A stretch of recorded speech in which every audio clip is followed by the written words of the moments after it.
Hey, it's Conrad Thompson. Thanks for checking out the podcast here on YouTube. Be sure to hit the subscribe button and the notifications bell. You'll get a notice anytime we upload some new content. And when I'm not asking Bruce, hey, how big was Batista's? Well, you know. One of the things I like to do is help people save money. And if you're watching this video right now and you're in a 30-year loan, man, you're overpaying your single biggest bill and you may not even realize it. I want you to do a little experiment for me.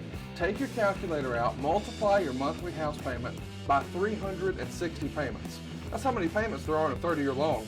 That big scary number, that's your total of payments. You're looking at that number?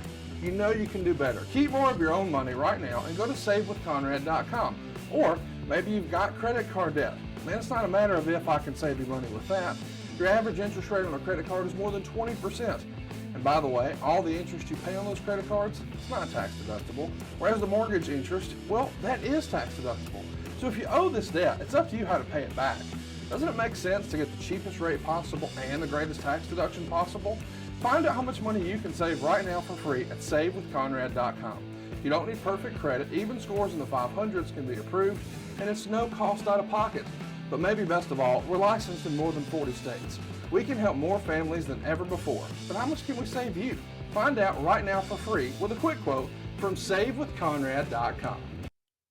Hey, it's Conrad Thompson, and you're listening to Grillin' JR with the voice of wrestling, Mr. Jim Ross. Jim, how are you, man? I'm pretty good, Conrad. No complaints here on my end. I'm getting ready for the process of a big week here and start this radiation treatment every day for 22 days, excluding Saturday and Sunday. I wish they did it on Saturday and Sunday. I'd get through quicker. But I got to do 22 treatments, and they do them Monday through Friday. And I got a real good oncologist, and I've also got the shadow of the Mayo Clinic. So if something is necessary to go there to that extreme, then I'm here. So that's why I'm doing this in Jacksonville. Anybody's wondering, Mayo Clinic's hard to throw away. It's a card you may want to play. You hope you don't have to play it, but if you do, it's right there. So I live 4 miles from the Mayo Clinic. So it'll be an interesting week, to say the least. I always like new experiences. This is not quite what I had in mind.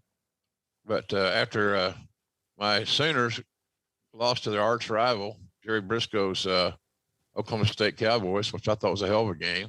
Yeah. I don't think it was a game of the weekend. Your team was in the game of the weekend. Those multiple, 4 OTs? 4 overtimes. Yes, sir. Amazing. I refereed a high school football game one time back in my younger days, Connie. I officiated high school and college football, basketball, and baseball for 20 years. And until the wrestling business got so obsessive with my time that I couldn't do it any longer. As a matter of fact, the last year that I officiated, I had a real good high school crew, and we got a lot of big games, state championships, and so forth. But I was living in Dallas. So I commuted on Fridays on Southwest for $19 a leg up to Oklahoma from a Love Field in Dallas. So I was living in Dallas at the time. And so I would fly in. Now here's the math on that deal. I think we're making about $50 a game flat.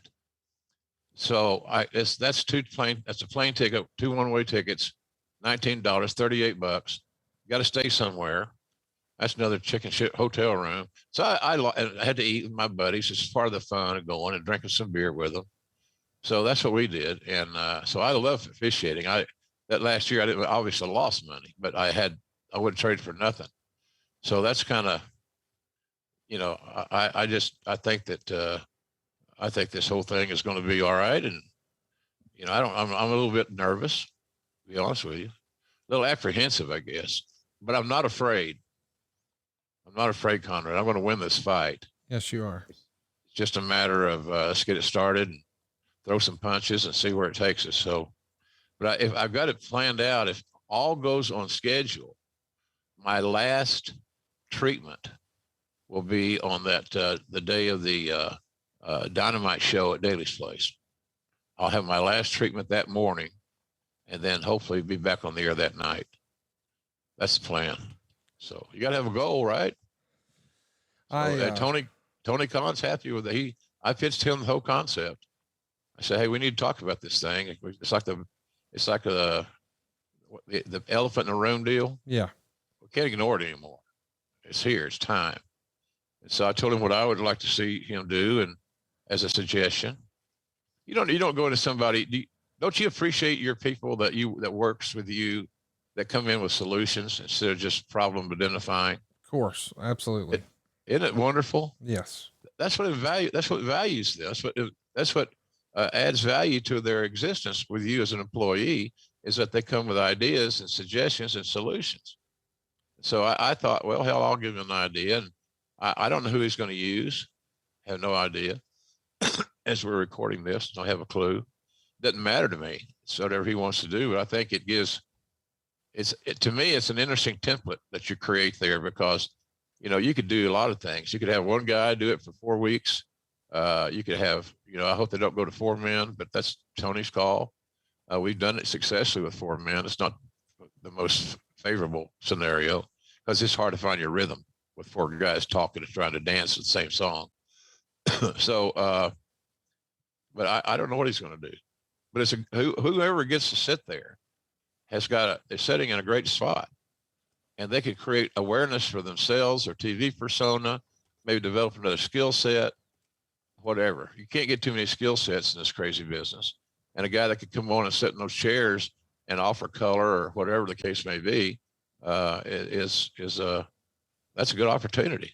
So we'll see. I'm sure it'll be fun, and I'll be watching, and I hope the fans watch and see how we navigate these waters.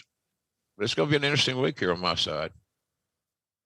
It's, as you and I are recording, your first treatment will be tomorrow. And this is going to be your primary focus, until really almost the new year. Yeah. Your return, as we are speaking now, the plan, the hope, is December 29th in Jacksonville. Right. And I'm sure some fans are wondering, well, why is JR off and not on the show? Well, because travel would just be impossible for you to do daily treatments and be on the road, right? Right. Well, as it was explained to me by both my doctors that are working on this deal, it's important to get the number of treatments in and to get them done as consecutive days as possible. And with us, leaving on Tuesdays, hitting the airport, going to the next city, working Wednesday, doing dynamite, flying back on Thursday, there's 3 days right there that might not even work. They may not have time when I get back on Thursday to get me in on a Thursday afternoon. All my treatments are scheduled for the mornings. So I'm going to be up and at it early, get it out of the way, and then move on with my day. I'm just very curious to see how I'm going to feel. I'm expecting to feel good. But you never know until you get, at least it's not, what's that other stuff, the bad one, the treatment. You said it a while ago, I think. Chemotherapy. Chemotherapy. Yeah. I'm not getting chemotherapy. Thank God. I don't want to lose my handsome head of hair. So no, I'm not getting chemotherapy, radiation, but I'm getting a ton of it. And hopefully it'll nip this thing in the bud and get rid of the cancer. And, I'll be given a clean bill of health, and off we go. So that's kind of in a simplistic nutshell of what I'm looking at doing this week.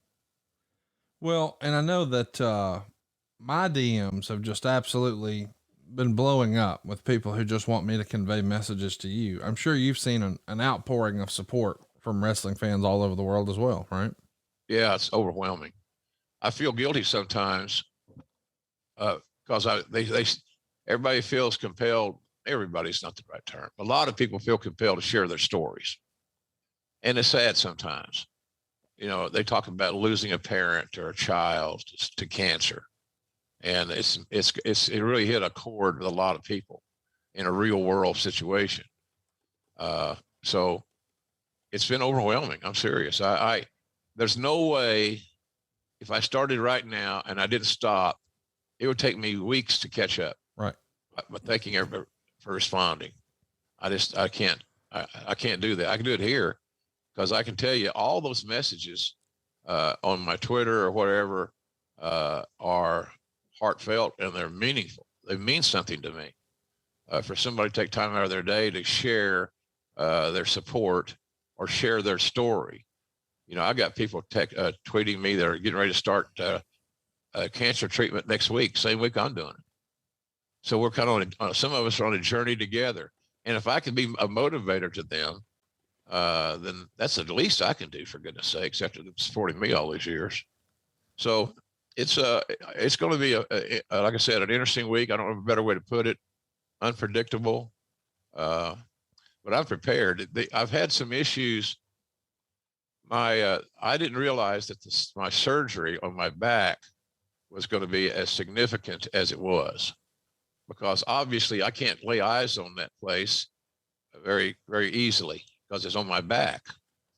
So that was, I think I got 12 stitches, and that may not sound like a lot of stitches, but when it's right here, and it's just so easy to bump on something, turn over in bed, reach for something, whatever the case may be, and aggravate that deal. So Raphael changed the bandages for me. I got some big old Band-Aids, jumbo Andre the Giant size Band-Aids. And he said, he took a picture of it for me. So it's healing a lot better, but boy, it's in a bad spot. It's just sensitive. So that was a lot more than I bargained for, that little surgery there.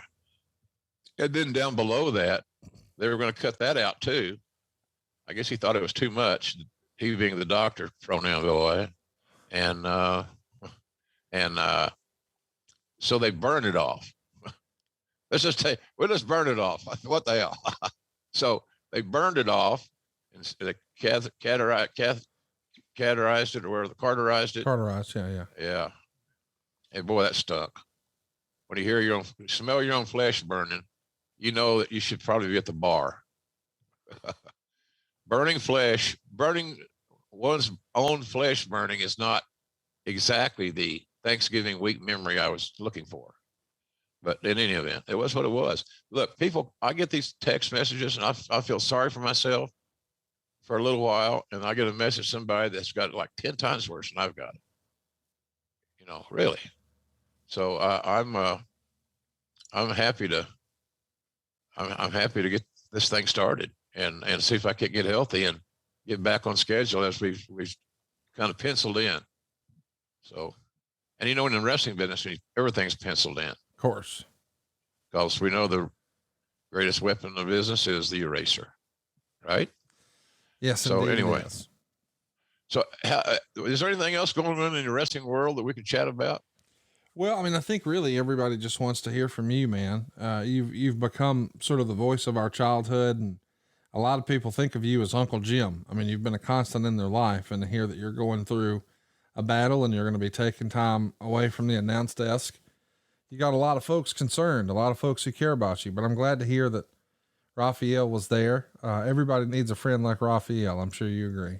Oh yeah. He's one of the most valuable people in AEW, without a doubt. Books all the arenas and handles some marketing, or a lot of that stuff, back of the house show day stuff. And he interfaces with all the arenas and all the building managers, schedules the tours. So he's a great friend, and I admire him and I also admire his wife for blessing the trip. She thought it would not be a bad idea. The first week I was kind of getting my bearings and so forth. And she's such a nice lady. I've become great friends with their family and the little boy and the whole 9 yards. So it's pretty cool to have a friend like that. We all need friends like that, Connie. If you were sick, I'd come take care of you. Oh, I know that. And I appreciate it. And we're pulling for you, Jim. And we're so excited that you're going to have this behind you sooner rather than later. Hopefully this is a 30-day deal, and then we're seeing you on the other side. And in the meantime, we've had a lot of questions, but as far as I know, our intention is to keep the podcast going all the way through. Absolutely. Yeah. I had never thought otherwise. I mean, I hadn't thought otherwise. I, as a matter of fact, I look forward to it. And as another matter of fact, if we want to do more than one show, I've got some free time on my hands. There you go. I know you don't. But you can bring Bromwell, Paul out of the bullpen. He's always ready to pitch 2 or 3 innings. Yes, he is. So, and it does a good job, by the way. No, I got, The Rock sent out a tweet. It was kind of cool. A lot of people noticed, but when he got 15.5 million Twitter followers, like he does, A lot of people will notice. Yeah. the word gets out. So, that was nice. I have gotten text messages from NFL players, NFL coaches, college coaches, former Sooners, a lot of them. And it's kind of overwhelming, to be honest with you, that they take their time. A player on a game weekend, Yeah. DMing me to say, "Hey, hope you're doing well. We're thinking about you," type deal.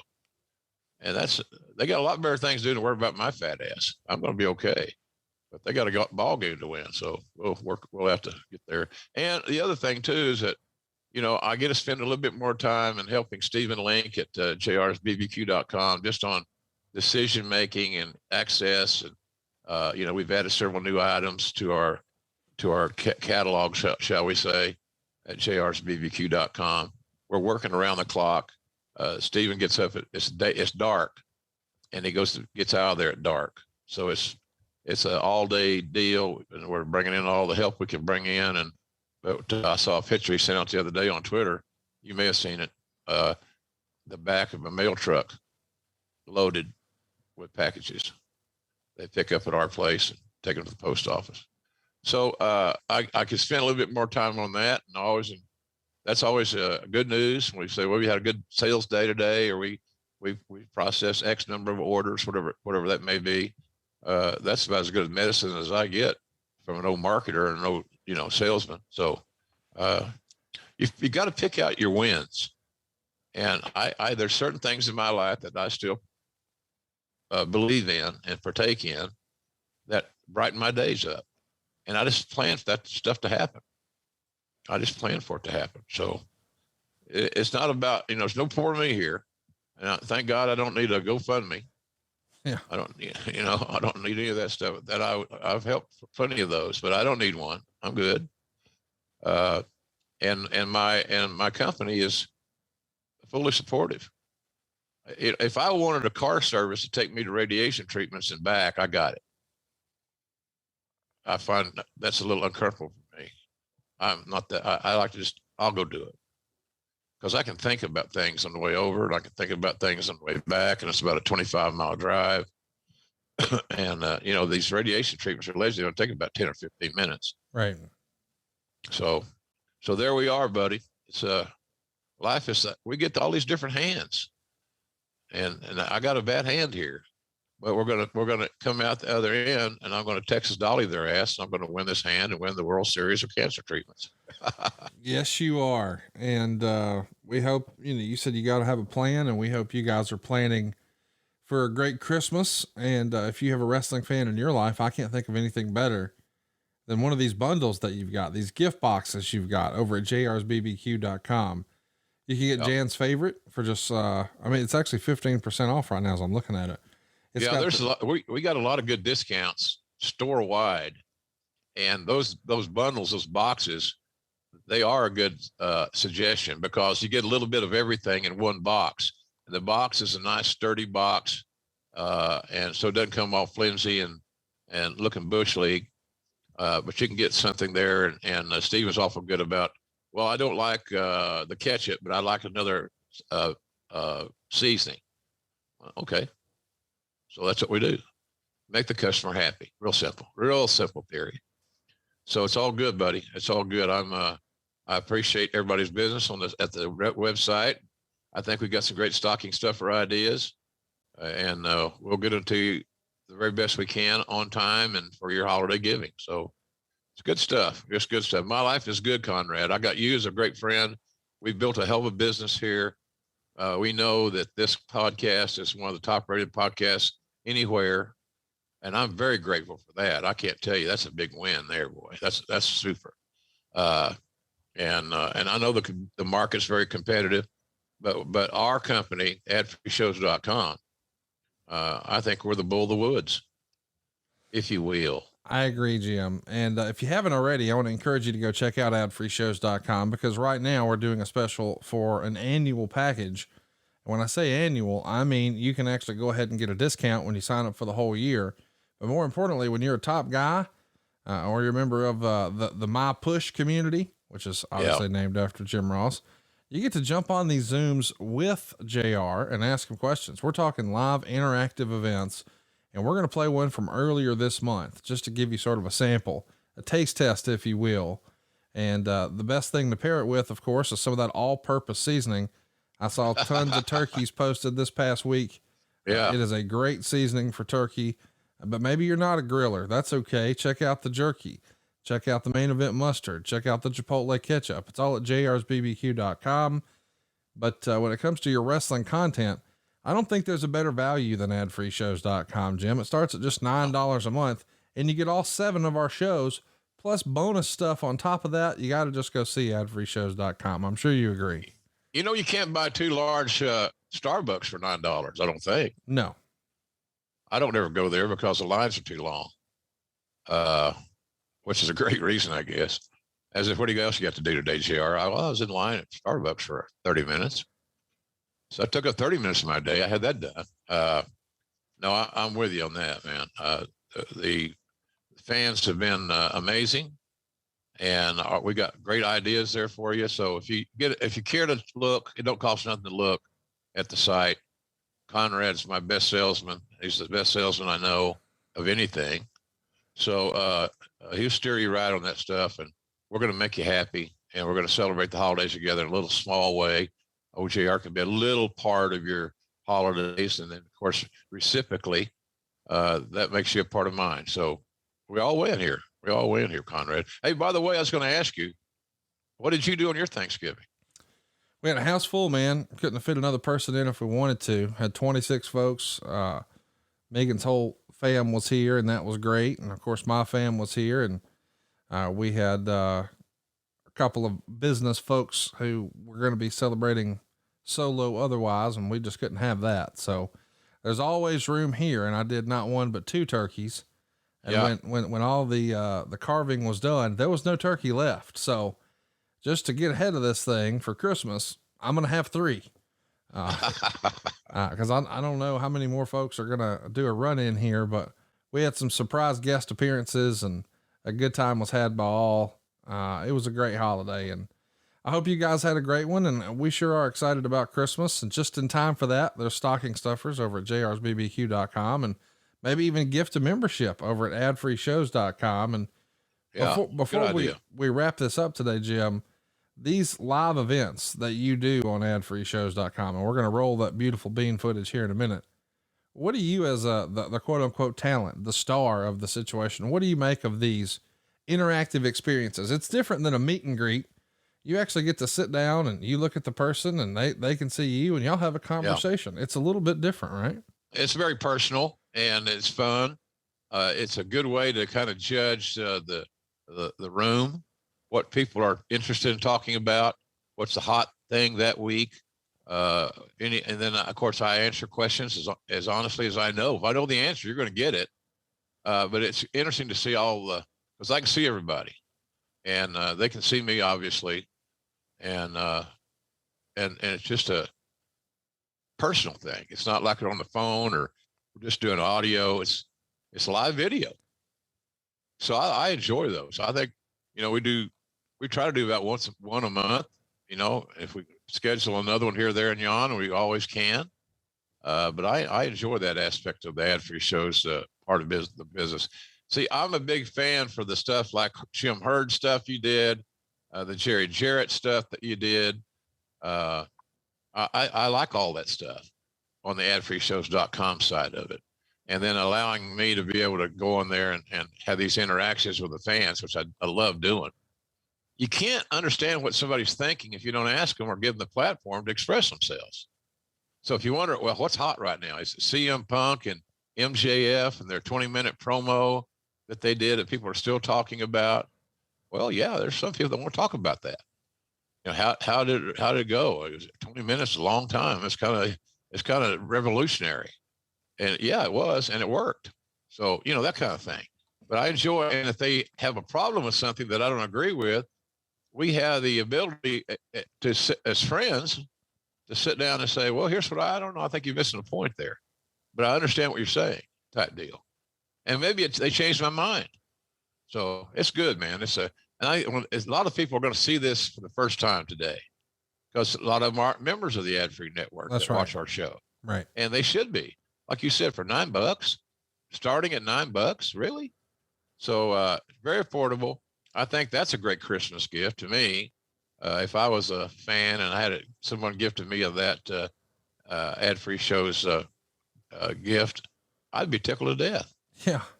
It opens the world up to wrestling. You know, they love wrestling. They seemingly can't get enough of it. Well, here, I don't know if we can still get you all you ever wanted, but we can damn sure get close with all the different people on here, and, you know, the Arns and the Erics and Bruce, Jeff, Kurt. Did I leave out anybody? On and on, Tony. It feels like it's a who's who, because it is. And we hope you guys will check it out at adfreeshows.com. We're going to play that this week. We're going to be back with our regularly scheduled programming next week. We were originally going to talk about Michael Cole today. We're going to bump that back 1 week. We'll talk about him next week. It just felt like this week we should just have a chance for you to sort of communicate with the audience, because when you went off the air last week on Dynamite, people were talking. You were actually trending for a while, and I thought, man, we should just talk about that and just JR trending. What a world we live in, Connie. Yeah, I didn't know what to say there. That was all me. I didn't have to ask Tony Khan for permission, because he's supporting everything I do. And that's how I rolled it out. And it's because we hadn't said anything about it the entire show. And I knew that I wasn't going to come back. Just didn't have the exact plan in place, but I was pretty sure that this would be it for a while. So, and it was. And so that's how we closed, and it got a lot of interest. And, but, you know, we're going to work our way through it. I'm going to be fine. Yes, you are. Everybody's just got to understand I'm going to be fine, because I like to battle, and I like to be competitive. And I'm a little hard-headed. And so consequently, whatever it takes to get past this and solve this cancer issue is what we're going to do. So, and here we go. We'll all kick off this week. Well, we're pulling for you, Jim. If you haven't already, go follow Jim on social. It's at jrsbbq.com, or jrsbbq.com is the website. At jrsbbq on Twitter, though. That's where you can keep up with your updates. And we'll be back next week, a regularly scheduled program. We'll be talking in long form about Michael Cole, the good, the bad, and the ugly. One of the more underrated performers, and probably gotten a bad shake over the years, and it's not necessarily his fault. We'll talk about that next week. But in the meantime, Jim, I know you don't want to hear it, but boy, everybody sure is pulling for you. And we're excited to see you again next week and hear how me too, Conrad. Good idea. You called the audible today, and I appreciate being able to express myself, to thank from the bottom of my heart all the fans that support this show, and all my other little interests like the website. But all those great messages mean something. They mean a lot, because I'm here alone. You know, God, these are the days where I miss my Jan so much, because she would baby my fat ass and get me to where I need to be. But she's watching over me. So I think that's one of the reasons that all these tests and all these things that have gone so far, they got all the cancer out of my back. I don't have any more cancer in my back in those two places, so my shoulder down lower. And I think she had something to do with that, as crazy as it may sound. She's got connections up there. You know her. She's going to meet everybody and cook, and everything's going to be cool, man. So, but I appreciate you giving the opportunity to say these things today. Just relax and chat like two old friends do. And you and I are that. So, and if this disappointed the Michael Cole preemption, disappointed anybody, we apologize, but we'll give you all you can handle of Michael Cole next week. I promise.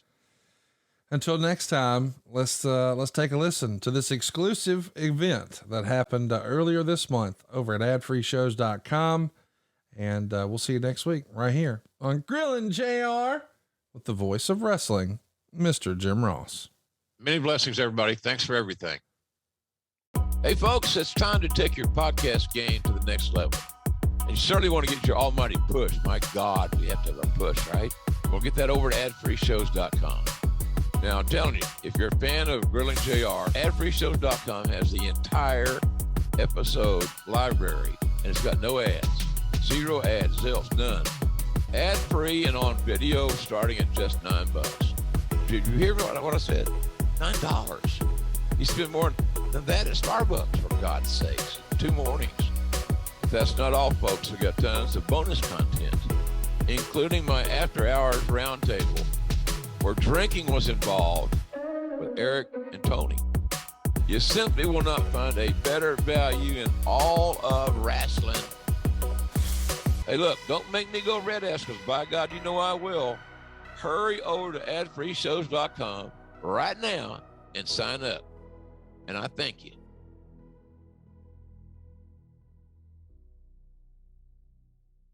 Welcome again to adfreeshows.com. This time we're hanging out with none other than JR. Jim Ross is the voice of wrestling and, of course, our co-host on Grillin' JR. How are you tonight, Mr. Jim Ross? I'm good. I'm having a little beverage in my JR's copper mug.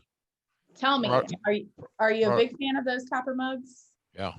Everyone else is too, and you can get yours. Are they on Box of Gimmicks? Is that where we can get those? No, you can get them at jrsbbq.com. There you go. On my website. Yeah, that I talk about endlessly, ad nauseum.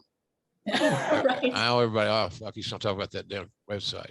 All I want you to do is go over there and look. You might find a nice stocking stuffer for the wrestling person or for yourself. How about that? You actually get a gift, a wrestling-oriented gift that you wanted. That is the truth. My goodness. So there you go. Yes, there you go. For my birthday a couple of months ago, I ordered myself a huge, I'm talking about, it had to be a case of the original barbecue sauce. Yeah. It is on the floor of my pantry because there's not room on the shelves for that many barbecue sauces, but it is so good, guys. Try it once and you'll keep coming back. You'll buy it thinking it's a novelty or a gimmick. It's not. It's delicious. You're going to love it. But this is ad-free shows, and here I am just plugging away on this barbecue sauce and those mule mugs. That's how we do. Lopez, what do you have for Jim Ross tonight?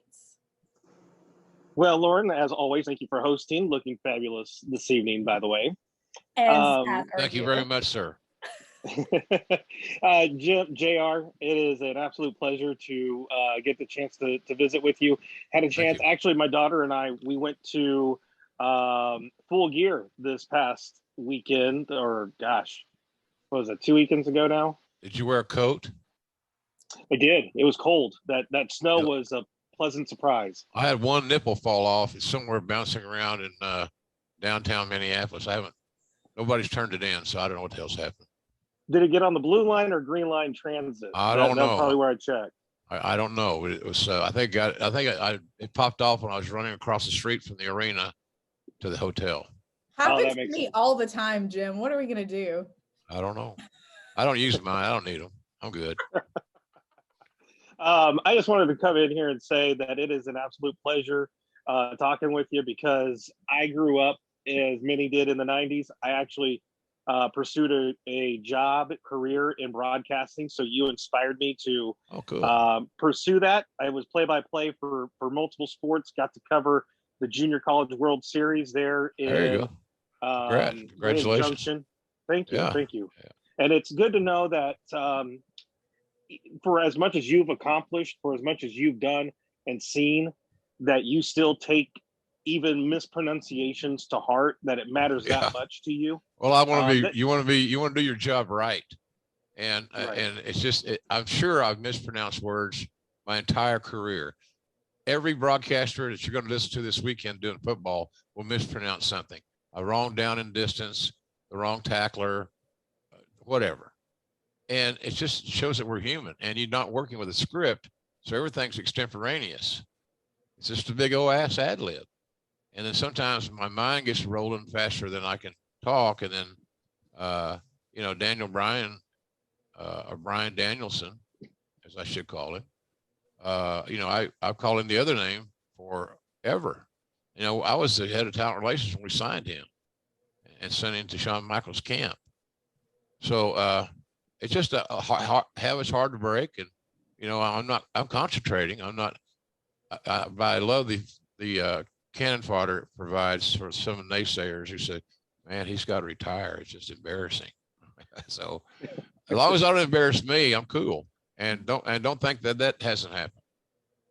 No, So it's good to see. It matters a lot to you still, and hope to have that same passion many years from now as I get done, hopefully towards the end of my career one day. So thank you so much for being an inspiration, and thanks for all you do. you bet, man. Just keep loving what you do, and that really helps you along the journey. And I'm going to write another book. It looks like we've been offered a deal from a couple of publishers about my 50 years in wrestling, which will be, I got in 74, so I guess 2024, a couple of years. And if I'm above ground, that's what's going to happen. So that should be fun. But I never stopped loving what I did, even in this, podunks and no money and long car trips, stinky ass wrestlers smoking in your car, cigars, weed. And I was the driver, so I was off limits to all that shit. But it killed my car. It smelled like a pool hall, and they didn't care. They were begrudgingly paying 2 cents a mile to ride in it.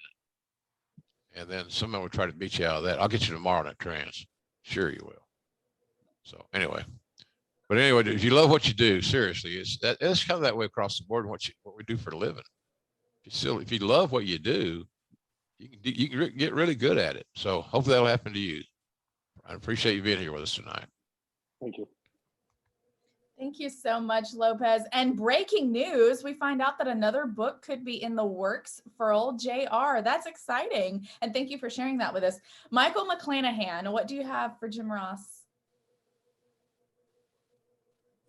Good evening. Thank you for getting my question in, Lauren and JR. Wonderful to talk with you as always. I have a two-part question tonight. My first question is, what are your thoughts on the most recent WWE releases that occurred yesterday? And given that you used to be in the talent relations position as the head of talent relations, how do you think social media has impacted the role and the job of the individual that manages talent relations? Well, my thoughts on these releases are simply that, and it's an unfortunate thing to say, I'm going to sound crass and cold and old and cranky. It's a part of business. Everybody can't work in a company, any company, rarely in this era, forever. It just doesn't happen. So I feel badly that they were abruptly shown the door. I'm assuming that most of them have, they're going to get paid for 90 days, 3 months. So, what I would suggest they do is enjoy the holidays. You got to you don't have to make a booking. You got to go through TSA. So why don't you actually enjoy the holidays with these people called family? That'd be a neat deal. And then start making yourself better. You need to lose weight. You need to get work on your upper body. You need to get in front of a mirror and work on promos and facial expressions. I don't know what your game needs, but whatever you think your game needs, you should be working on that now. And just don't give up. It's like I said, if you really love pro wrestling, you'll find something. As long as you don't get boo-boo face and it's never, I can't believe this happened to me. Hell, it's happened to all of us. What do? You can lay down and pity and bitch and moan, but I prefer to get up and compete. That's what I suggest they do. Enjoy Christmas, improve on your skill sets, and get up and compete. Yeah, what was the other part of the question? The second part of the question was, what role, if any, do you think that social media has played in the job of the head of talent relations? Well, it changes everything because the information flow is immediate. And all you got to do is tell one person. And then they get on Twitter and off they go. So it's affected everything in life because they're so dependent. If you don't believe me, just look at everybody. Look at everybody when you go to an airport or a grocery store or anywhere. What do they have in their hand? Their phone. We can't let them down. We can't let them out of our sight. So consequently, I think these social media via your device is a game changer. So all you can do is be upfront and honest, and there's never a good time to let people go. But when you got to fish or cut bait, it's time to cut bait. You're caught in the crossfire, and others have been there too. So it's not poor me. What am I going to do? You're going to get up, compete, get better at what you do, and enjoy Christmas or Hanukkah, whatever you may celebrate, or 10 other Yuletide holidays I'm forgetting and you probably get in trouble for. You didn't say anything about something. Sorry. But anyway, that's what I would do. That's to answer your question. Cool. Thank you so much for answering my question. And speaking of the holidays, I hope you have a happy Thanksgiving. Oh, thank you. I'm going to Chicago and do wrestling on Wednesday night. Ooh. And then I'm going to fly back on Thanksgiving morning from Chicago. It's always a lot of fun to be on the air, in the airport on Thanksgiving. Yeah. I'm being very facetious right now. But in any event, I got reservations at a restaurant to have Thanksgiving dinner. My pal Raphael Morphy's coming down. I got all my radiation stuff starts on Monday, and a little surgery. I'm having a surgery done with one doctor, and the radiation was with an oncologist. So Raphael's come down to make sure I don't bail on anybody. I'm not going to do it. He's a friend, so he's just here to help me out, and I appreciate it. Well, good. I'm glad that you have plans for Thanksgiving. I know that sounds like a lot going on for you. So keep us in the loop. Keep us posted. We'll be thinking about you. Mark Nelson, I'm always thinking about you, probably because you call me like every day. Oh, please. Yeah, straight to voicemail, straight to voicemail, straight to voicemail, straight to voicemail. Hi, Jim. How are you? I'm good. Good. So I got a little bit of a bone to pick with you. Okay. You kind of pissed me off, and I'm going to tell you why. But Right. it's out of love that I'm pissed off at you. So take Okay. it. Okay. So Are you still smoking? I'm not smoking this very moment, but yes. Okay. Is that your What boss? the hell, man? I need you to live for another at least 30 years. And if you're smoking, that ain't going to happen. Especially you got cancer, right? Why? Thanks for reminding me. Well, hell, if you're smoking, you're not making it any better. Well, I need you around, man. I love you. Thank you very much. I love you too. It's a bad habit, and I'm not going to try to defend it. Look, I quit for 20 years, and when Jen got killed, followed by the friggin' COVID, those are my two excuses. The stress of her dying had me pick up cigarettes again. I'm glad I didn't pick up anything heavier. Me too. So I didn't, but nonetheless, they're poor reasons. They're not reasons, they're excuses. But nonetheless, I appreciate your concern. Well, I want you around you're the voice of my childhood. I want you to be the voice of my adulthood and me being an old man. And for me to do that, I need you around. I appreciate your thoughts. And I care. So All right. My other part of that question for you is what's going on with the cancer? What did they say about it? What's going on with you? Well, I have my major meeting on Monday. I'm getting 2 places surgically removed from my back on Monday morning early. Outpatient type deal. That's what I'm told. Okay. And then I'm going to another doctor, and they're making me a boot that fits on my foot, and I guess it allows to have a direct aim into the tumor from the radiation. So you have to wear this little boot when you're getting treatment, and they have to make it for you. So that's what I'm going to do on Monday. Okay. And then I'm going to probably limp. No, I'm going to limp. Then I'm going to Chicago, and okay. that may be. I don't know how many more shows I got in me while undergoing radiation. I got 22 radiation treatments scheduled, and I'm going to try to get them done 5 a week. And when you want to do that, so I can protect my health in that respect, it's hard to make the towns. So, Tony Khan has no problem with it. He wants me to do whatever I need to do. He's fully supportive. There's no issues. And, I got a great boss that's very understanding. So he wants me back too. So, I got all kinds of motivation. I would rather lose you for a short time while you're getting better than lose you forever. So please take care of yourself. I'll do it, buddy. And I mean that in all sincerity. Please take care of yourself. I will, and I'll work on the smoking, but that doesn't say I'm not going to smoke again here in a few minutes. How about instead of smoking, you drink? What's that? Oh yeah, drink instead of smoking. Well, I'm doing both right now, but nonetheless, I'm always in for the excesses. Thank you, Jim, for taking the time tonight. I appreciate it. And thank you for letting me go off on you. All right, Mark. I probably needed it. Take care. You bet, buddy. I've got a What question. a moment. Nick Hodge, we'll get to you in just a second. What a moment, Jim Ross. As you just touched on, you may be missing a little bit of work. What the hell? Look at that. I just want to throw this out there that I don't think we can watch AEW without Oh, Jim sure Ross. you can. I hope you Then do. we're stuck with Tony Schiavone, and who wants that? Oh, he and Excalibur and whomever sits in my chair will do a great job. There's a lot of announced talent there that could fill in quite admirably, to be honest with you. So, and to be honest, I'm not really concerned about who sits there. Good. It don't matter to me. Yeah.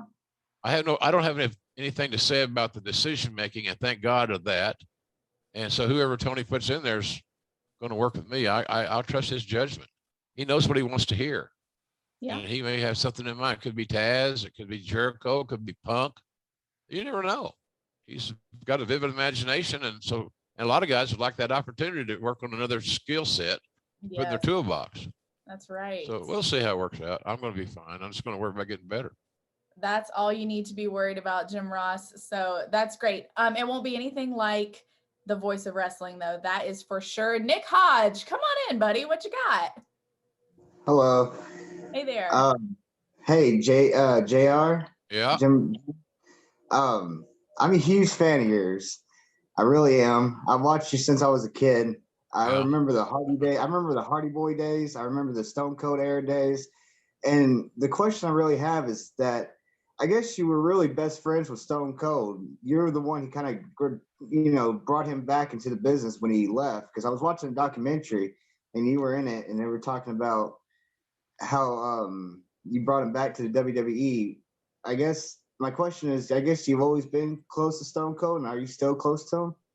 The answer to that is yes and yes. I was a big fan of his work in WCW.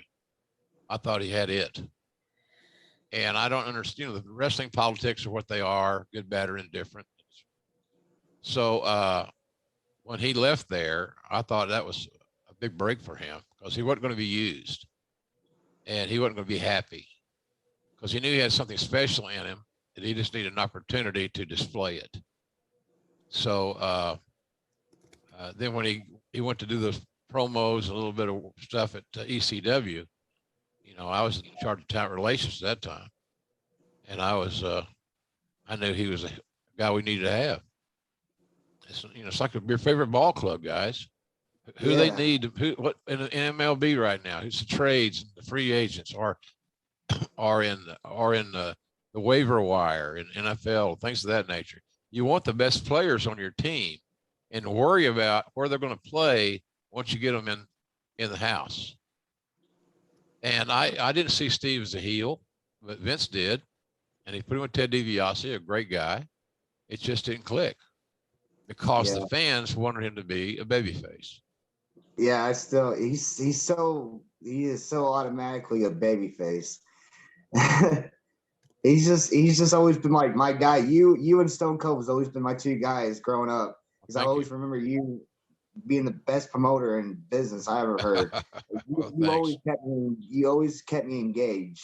Well, that's it. I'm an engager. It's nice to meet you, Jim. All right, buddy. Thanks for joining us. Thank you. Yep. All right, Nick Hodge, you must be new around here. I don't think I've seen you before, so welcome. We're glad to have you.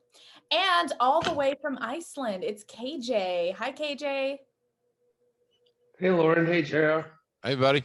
How you doing? How's the weather over there? It's pretty Icy? good.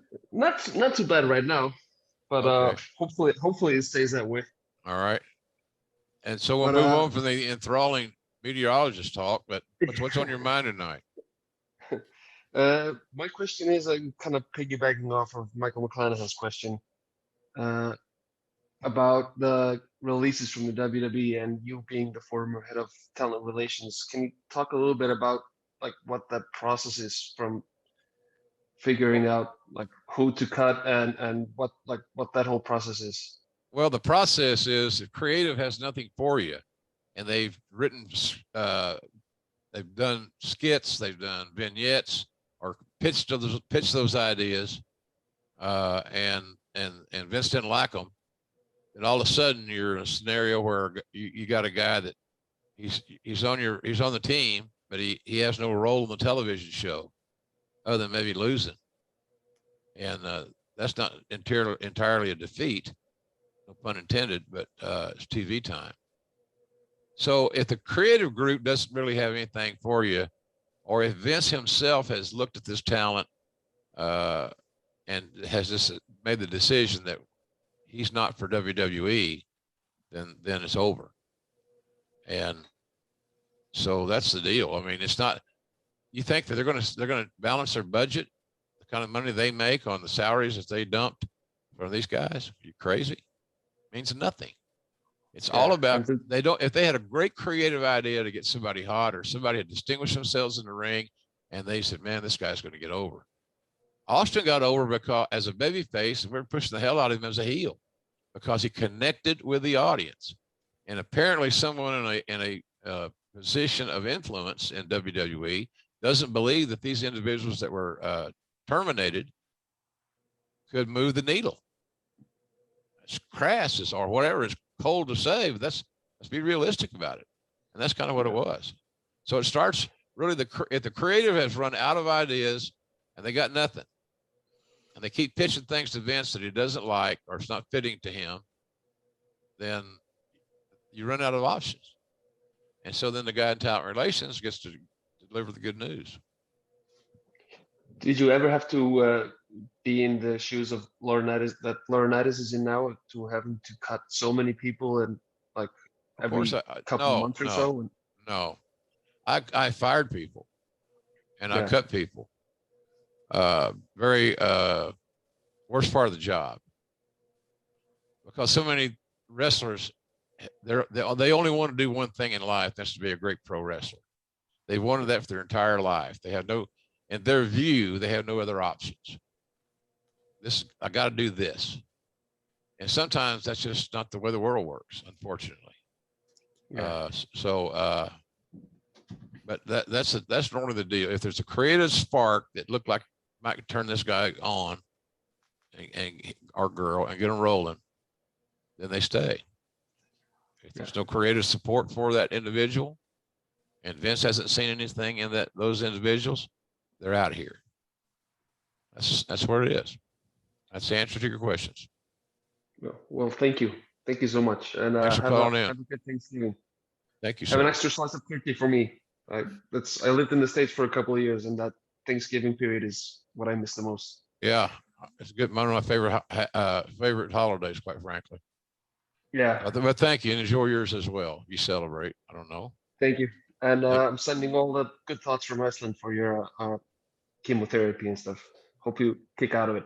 No chemotherapy, radiation. Oh, that's what I mean. Yeah. Sorry. There's a big difference. I checked that out. Right. Well, I'm sending you all my thoughts. Okay, so thank you. I appreciate it. And all of us are Michael Amend. What do you have for Jim Ross this evening? Hey, Lauren. Hey, Jim. How are y'all? Good. Well, first of all, Jim, Boomer Sooner. Yeah, we're going to need all the Boomer Sooner we got tomorrow. Tomorrow's tough. It's in Norman. That'll help. I was going to that game too, but other issues have canceled that trip. I was going to fly out there today, but so I'm going to make it up because I'm going to the Jags game on Sunday. So I get a little football in, and then start my little journey on Monday morning early. I was going to go to the game as well, but I've got to go to Dallas for family birthday. Oh, well, enjoy the birthday, and it's going to be a tough game. It's going to be a tough game, and I ain't going to start on football, but I love it, but this is going to be a tough. We have not played well. And if we don't tackle better, do the fundamental things we talk about in wrestling, the fundamental things, blocking up, taking a flat back, managing your feet, things that a lot of guys don't even think about, a lot of fans don't think about, then that's where we are. They got to tackle, man. They got to catch the football and tackle. Fundamental stuff, older than dirt. Absolutely. I was in Vegas last week. Unfortunately, I bet on our Sooners. That didn't go too well for me. Oh, against Baylor? Yes, sir. Yeah, that's a tough one too, man. Hey, we could easily lose all the next two games. Iowa State's they're pissed off, and then we go up to Stillwater to play OSU, and they're ranked higher than we are. Absolutely. We had a bunch of lawyers out at the Paris in Vegas, so we were cheering hard at the sports book, but not hard enough. Yeah, I guess not. We've all been there. Can I ask you a sports question? Yeah. I know you're good friends with Bob Stoops. Do you think he'll get back into coaching? No, he likes what he's doing now a lot, and he's invested so well in real estate properties down here near where I live, and in Florida. I think he's got a couple of homes in Chicago. He's got a big, nice home in Norman, and he may have others. But he's invested a lot in real estate over the years. It's done very well for him. So he has no money issues. The salary that say Mike McCarthy would earn from the Cowboys wouldn't move the needle for him. He likes being home. He's got to see some of his kids' games. His son plays for OU, and he likes broadcasting. So he's still a great friend. We communicate. He's been communicating with me during this cancer thing, and your real friends come out when his chips are down. He's a real friend. Well, I wish you the best of luck, Jim. Hope you pull through and everything goes well. I'm going to pull through. We're not going to leave this conversation tonight where he inferred he may not pull through. That's bullshit. I'm pulling through. End of story. Love it. Love seeing you on AEW. It really, it's a flashback to my childhood. I feel like right now is the best time in wrestling. Thanks for all you do. And you bet. I hope to talk to you soon. Okay, man. Thanks for joining us. Jim, speaking of your football teams being disappointing, mine is too. Hello, Atlanta Falcons. And it so happens they'll be in Jacksonville later this month. So maybe you and I will cross paths should I decide to go to that game, hoping that might be the one that they win. Eddie Prather comes to us tonight with a question. Hi, Eddie. Hi, Lauren. Hey, JR. Lauren, I tried my best to cheer the Falcons to a miracle win last night. I failed. I did too. That's okay. What you got for Jim? Hey, JR. It was great to meet you in person at Top Guy Weekend. It was great to meet you in the King. Thank you. Thanks for coming. And I have tried your the seasoning. Yeah. On my chili and stew, and it turned out perfectly. Oh, good. Yeah. Good. I'm glad you tried it. Thanks for that. Yeah. JR, my question is about the year 1985, the end of 85. Yeah. What was the thought process on the DiBiase babyface turn? Because I kept on rewatching the previous few episodes before that. There was not even a little bit of a sign of him turning babyface. He was still a very hot heel. Was the thought process that the process of turning a hot heel? It's called long-term planning, and there was a reason behind everything that Cowboy did. There was a storyline arc that in the process of this, Teddy would be a babyface. And that may have also, I'm not sure, 85, I couldn't remember what I had for breakfast this morning, but 1985, we may have had some defections on the babyface side. I'm not sure. And if that happened, then that was another reason you want to restock the shelves of baby faces. So, but that was good. We did good business, and the TV shows were exciting. Cowboy did a real good job of that angle. But what he did, he got a hot angle. Then he figured logical ways to get other people invested in that angle, other talents. And so they had a vested interest in the angle getting over, so that it gives you more depth on the card. You have more matches that had significance on the house shows. And remember, in those days, that's the only way the boys made money. There was no T-shirt deals. There's no marketing.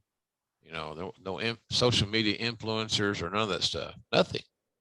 So it was a brilliant turn. Plus, not just Ted DiBiase turned babyface on that turn. Dr. Death also turned babyface on that turn. Well, Doc was joining to hip with Teddy to teach Doc how to work. That's why Cowboy had so much faith in Ted DiBiase, as he should have. Ted was a magnificent in-ring talent, and he understood the business. His mom and dad were both wrestlers, so he grew up around it. It's a natural thing to process all this crazy ass psychology that you seemingly have to master to be a top earning pro wrestler. He was just really, really good. So Doc was with him to learn. Couldn't ask for a better teacher, huh? No, it worked out real well. Lucky for Doc. Doc went on to do real well thanks to the foundation. And Cowboy had a lot to do with Doc's in-ring stuff too. He took a serious interest in coaching him up. Yeah, I was totally invested in Dr. Death in '87 when he went and won the UWF belt from Big Bubba. So yeah, I was there. I remember that was a good one. Yeah. Hey, thank you for taking my question. And JR, my thoughts and prayers are with you, sir. Thank you, buddy. Thank you for being the voice of my childhood. Well, I'm glad you were listening all those years. I got a few more left in me, and I'm going to be just fine. Don't worry about JR. Aw, that is the truth. JR, we're having a little conversation over here on the side about Christmas movies. Do you have a favorite Christmas movie? Well, it would be something funny. Probably Griswold's Christmas or something like that. Nothing that made any sense. Nothing that was really that good. If they'd made a Porky's Christmas movie, I probably like that too. Okay. So I'm a high class guy here. But Absolutely. I don't want to cry at a movie. I don't want to sit here by myself in my here and I just want to look at the beach and be happy. And so to get something that's a tearjerker, I'm just not there. So I like humor. I like funny, and Chevy Chase and his pratfalls and all that stuff, and the little double entendres I thought was always entertaining. So that would be one I could think of off the top of my head. I love that one too. People always ask me out here on my wall of fame. They're like, "Who's that one?" That's Chevy Chase. I love him. He's one of my favorite old man boyfriends. He's adorable and hilarious. Mike Whitaker. How about you? Where's Mike? How you doing, Jim? I'm good. You're adorable, and you're adorable as well, Mike. Well, thank you very much. I got a question. How do you feel about Mike Cole and Pat on commentary? They do a good job. They do a good job. I will be honest, as I am always. That's kind of a good habit to get in. You ain't got to remember what you said. You tell the truth and how you feel. I think they do a good job. To be honest, I don't watch that show regularly. Right. And it's for no particular reason. I'm not boycotting. I'm not angry. I'm not nothing. When I think about it, I certainly tune it in because I like wrestling. But Friday nights for me is a Rampage, and that's takes care of my wrestling fix for Friday night. I like the 1 hour format, by the way, a lot. But they do a good job. Pat's entertaining and he's got a big personality.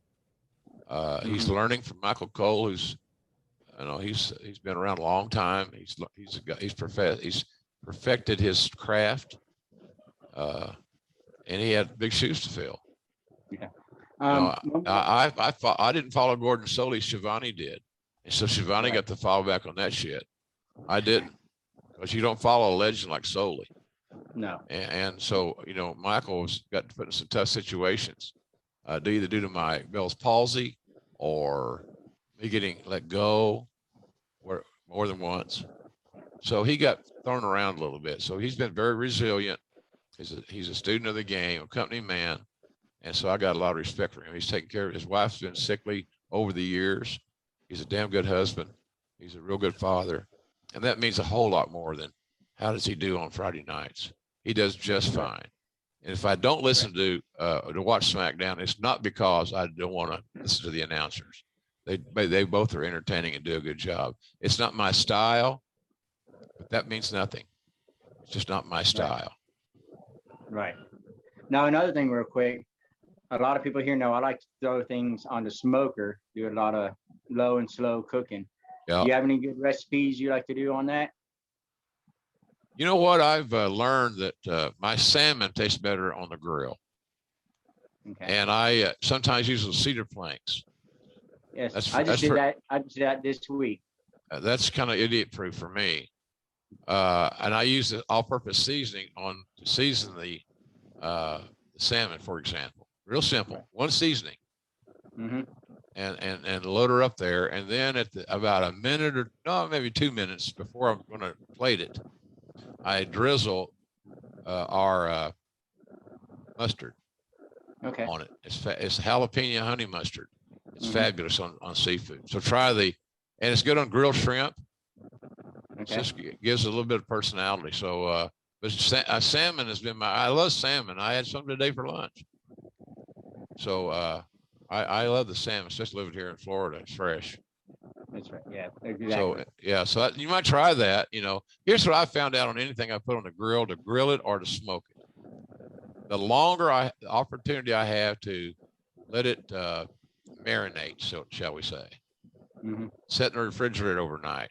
If nothing else, just the seasoning, or if you got some other marinade you like to use, the longer you can let it your meat, your products do that, the better off you are. It works every time. It upgrades it.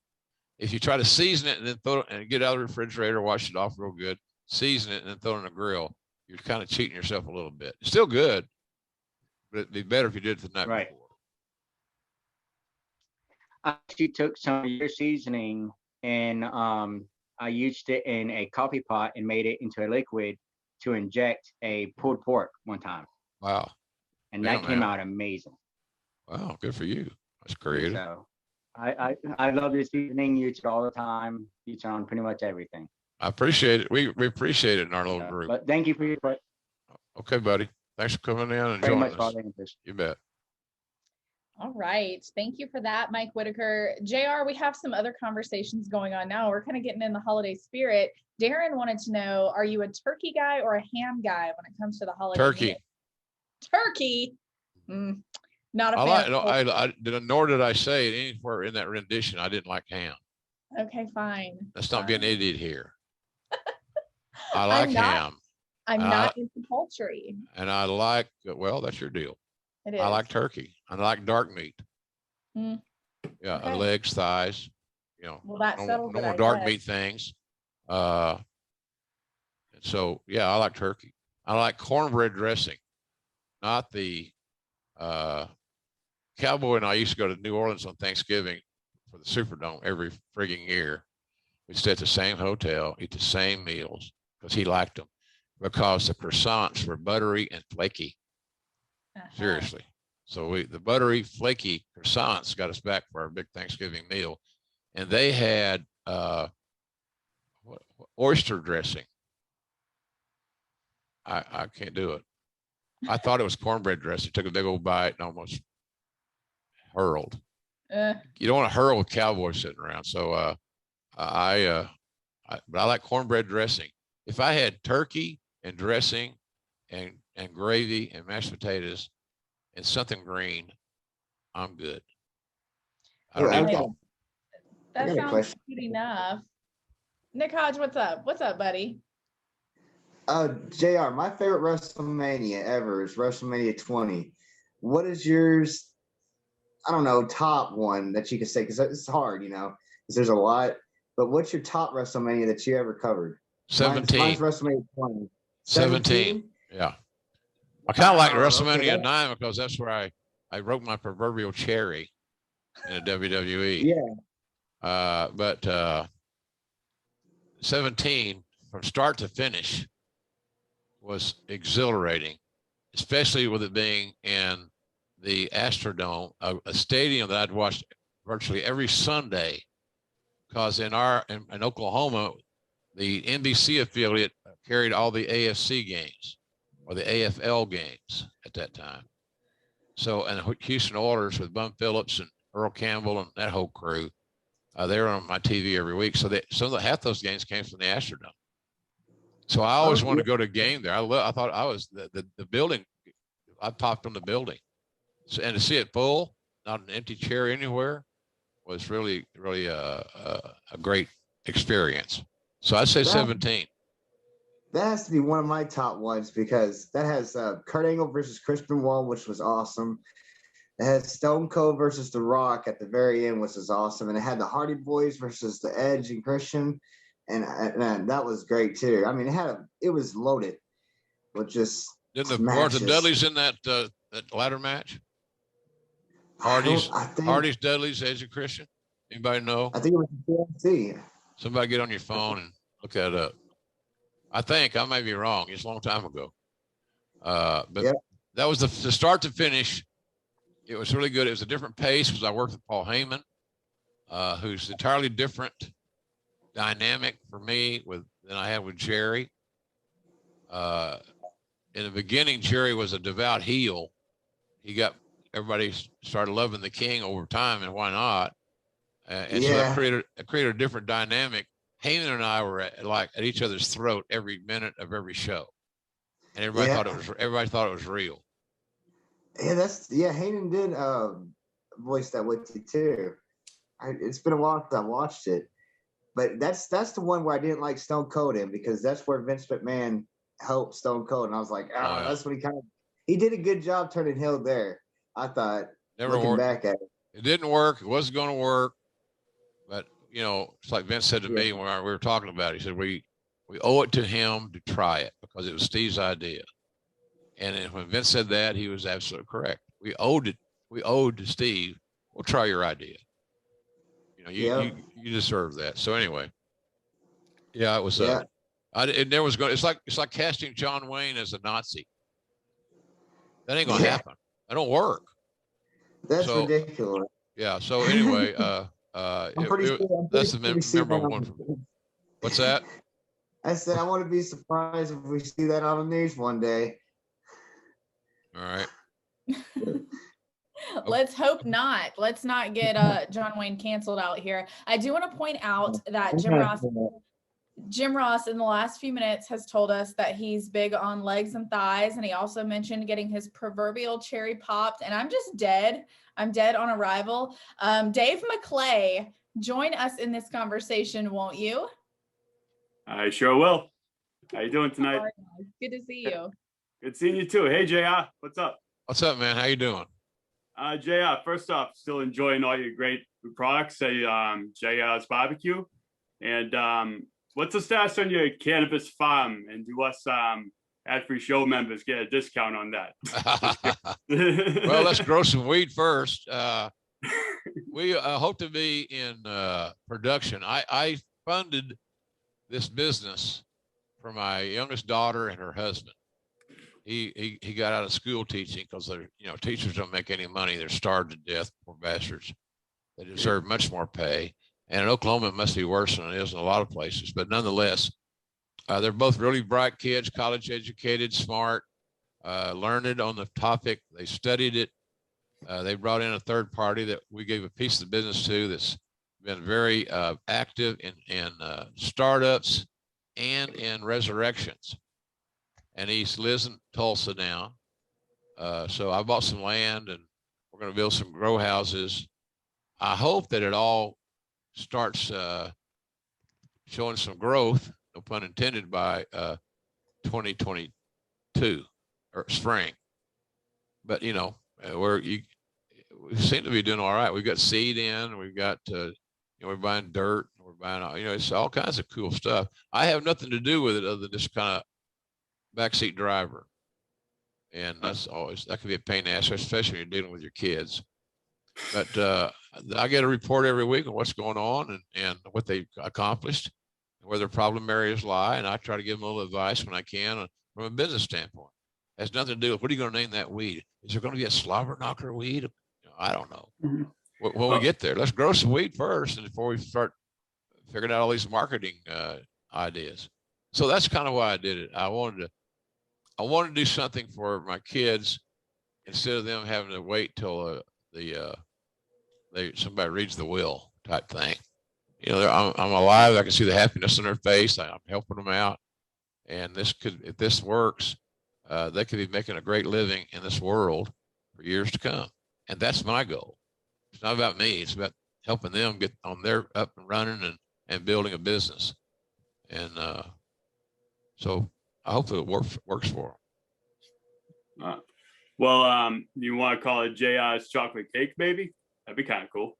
Maybe, you never know. It's the name of the company is going to be Black Hat Farms. Black Hat Farm that's the name of the company. And then all the other stuff that we're going to do, products we're going to make. We're going to have a storefront, I think. We're looking at that in Tulsa. So, somebody's out and about and they're driving through the Tulsa area. And, we have that store open. You can hop in there and check out what we got. So, but anyway, that's why I'm doing it. And hopefully they'll have fun and make them some money, make a living.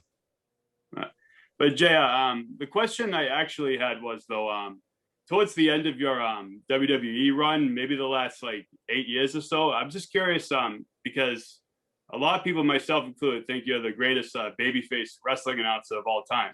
So why were you only used to make like a special appearance here or there? Like the 25th Raw or the Triple H for Undertaker, Hell in a Cell, etc. Well, they pretty much written me off. I think without saying it, they thought I was too old, and it was Vince's call. It totally. So that's what he wanted. He wanted to get younger, and that did not include me. So it's like we were talking about these earlier in the show about these cuts, these terminations. Come on, you think I don't understand that? I've done it, and I've been there. So you ever see those in the box scores? I don't know how freaky you guys are at stats. I'm crazy about them. Where it says did not play, coach's decision. Yeah. My deal was did not announce, boss's decision. Simple as that. That's why. Well, I'm really glad you're back on TV every week and you're part of the greatest wrestling announce team right now, I think. And it's crazy to me too, because it's kind of like Raw and Nitro have like combined. And I grew up watching you on opposite sides growing up. Yeah. I enjoy reuniting with Tony, and we have fun. We were talking the other day, this past week in Norfolk. I said, when's the first time we worked together? And we figured it out. It was like 34 years ago. Wow. So I said, that's a long time. I said, it's pretty amazing, isn't it? And it is. 34-year partnership, or it's still going.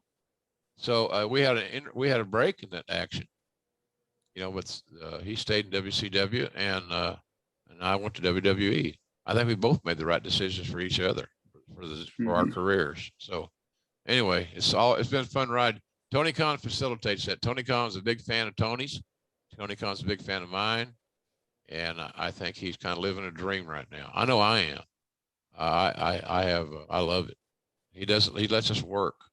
He's not in our ear. He's not cursing. He's not yelling and screaming and acting possessed. He just treats people really good. And the better you treat people, the more they're going to invest in making your business better. They're not pissed off all the time or frustrated. Negative energy. That's not Tony. So it's good for us. Yeah. And I love hearing that he listens to everybody. Like everybody. That is really cool. Everybody's got a good idea. Just pitch it to him. And he's not hard to get in front of. You got to get an appointment. You might catch him at the coffee machine or something. He listens everywhere. So I really enjoy my time with Tony. It's good. He's it's refreshing, and you can tell how much he loves pro wrestling. Hey, he's passionate about the fans too. He gives a shit. He really gives a shit. Yeah, I went to Dynamite in Boston a few weeks ago, and he came out and did the announcement. I thought that was really special. He came out and said hi to the crowd. He loves that. Yeah. He loves doing that, man, because he gets so pumped up, and it's pretty incredible. So I've never worked for anybody with that kind of enthusiasm. Let's put it that way. I work with some smart guys, some successful people, but nobody with Tony's overflowing passion for what we do. It's really refreshing. You look forward to going to work.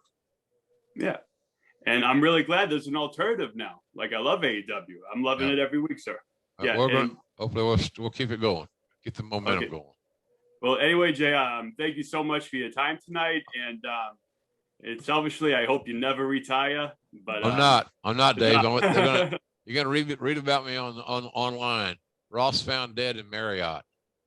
I hope that never happens. And by the way, Grill and JI is my favorite podcast, and I love it every week. So thank you for all you do, sir. And I hope you recover from your illness, and I hope you take care. God bless you. Okay, buddy. Thanks, Dave. Take care. Yeah. JR says he is living the dream, and so are all of we, JR. We're having a great time listening to you and Tony and Excalibur, everything going on with AEW. I'm just a mark, but I'm loving it. I'm having a great time, and I'm glad to hear that you are too. Brad Stanton writes in with a question. He asks, what do you think of Bryan Danielson's attitude change and how quickly he was able to change his character? Love it. I loved everything that Bryan Danielson has done since day one in AEW. He's always been one of my favorite guys to be around. Positive, smart. He shows great skills without having to pat himself on the back. He's won every match he's been in, and he's won it with a different finisher. And it takes confidence to do that. It's not your tried and true finishers. He has a variety of things he can use to beat your ass. And as you go forward, that's a great ammunition to tell great stories. So I had no problem with it. If you think about it in reality, why wouldn't he? He's the number one contender. The match with he and Hangman Page is inevitable. It's going to happen. When or where, I don't know. I suggest to be on pay-per-view, but it might not be. Maybe Tony throws a curveball there. Hell, I don't know. But nonetheless, I loved it. It added, it really galvanized that relationship between the champ and the number one contender. So I think that was really good and timely. And look, after a pay-per-view, you got to kind of wipe the slate clean a little bit on some of your things and get some new marriages, new matchups, new matches. So I liked it a lot. It really, I can't speak for Excalibur or Tony. Because we don't see each other all day. We see each other during the day a little bit, but it's not like we hang in a room together and talk all day. Everybody's got those other things they do, and everybody's got their way of preparing. But I just think that his ability to change his game and now we're starting to build this story. And I love it. I really love the fact that we're doing things differently. We're getting new marriages. I think that's smart booking in my view. And you just got to hope that you guys like them, the new marriages. Are you going to look forward to seeing the champion and the number one contender when they finally meet?